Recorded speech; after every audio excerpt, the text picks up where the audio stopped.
Hello guys, welcome back to my channel. This channel is all about technology related news and also the know-hows of various technologies. So if you like to upgrade yourself with latest technology news and also want to know the various technologies around you, please like and subscribe my channel. In this video, I am particularly going to talk about the latest UPI app of SBI, that is SBI Pay, how you can set up SBI Pay and how you can use it to make banking transaction. All these things will be discussed today.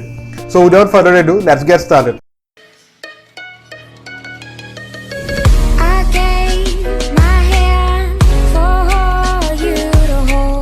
So friends, before moving any further, let me first tell you what are the basic things you need to use this app. First of all, you need an SBI account, which is so obvious. And secondly, you need the phone number which is registered with that particular account. Without these two things, you won't be able to use this app. So first, make sure that you have an account with SBI, and secondly, you are using the phone number which is linked with that particular account. Once you have ensured these two things, you should also know that the registration process with the UPI has two steps. First of all, you need to register your device with the UPI platform. And secondly, you need to create an MPIN. This MPIN is needed for making all the banking transactions. If you want to know more about UPI and USSD, I have a different video on this, the link of which is provided in the description box and also in the video.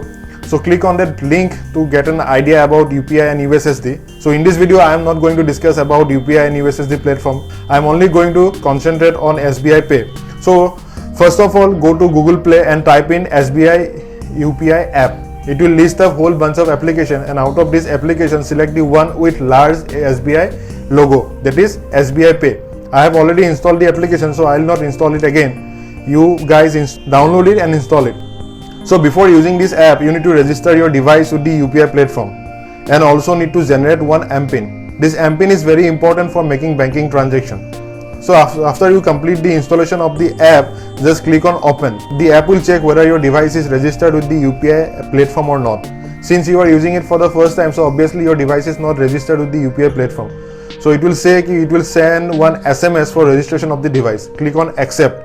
Once you click on accept, it will ask whether your phone number is correct, whether the phone number is linked with the SBI account, and whether you want to proceed with that phone number. Just click on yes, and it will lead to a page where you need to give information for registration with the UPI platform. First, you need to give a virtual address which is similar to your mail address. So anything you like, you can give.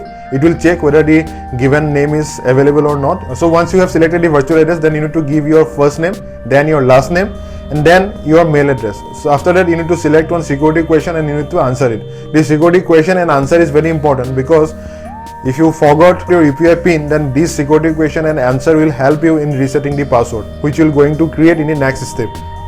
After that, you need to select your bank, which is obviously SBI. So click on next.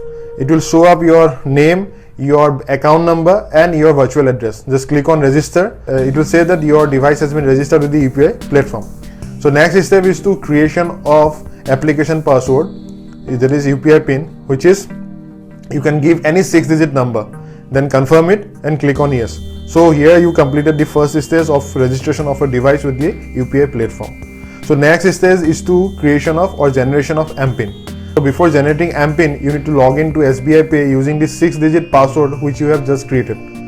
So just log into SBI Pay. It will ask whether you want to set MPIN. Just click on set MPIN, and it will lead to a page where you need to provide the last 6 digits of the debit card which is linked to that particular SBI account, and also the expiry date.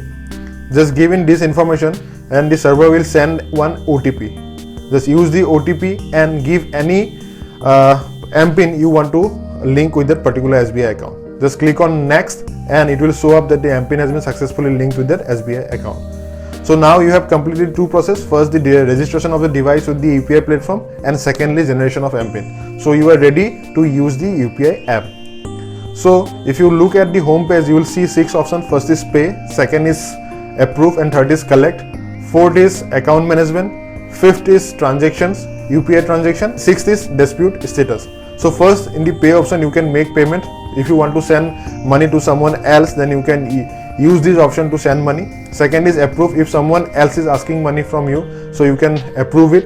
And the fourth is account management, where you can get the account related information like say your account number, your virtual address, You can, if you have multiple accounts with SBI, then you can delink one account and you can link another account also in this option. After that, you have a UPI transaction where you can see what are the transactions you have made using this app and what are the pending transactions you have. And the last is dispute. If you have raised any dispute regarding the transaction, then you can see the status of this dispute in this particular option. So this is basically the app. Now we will see how you can pay or transfer money. So for that, click on pay.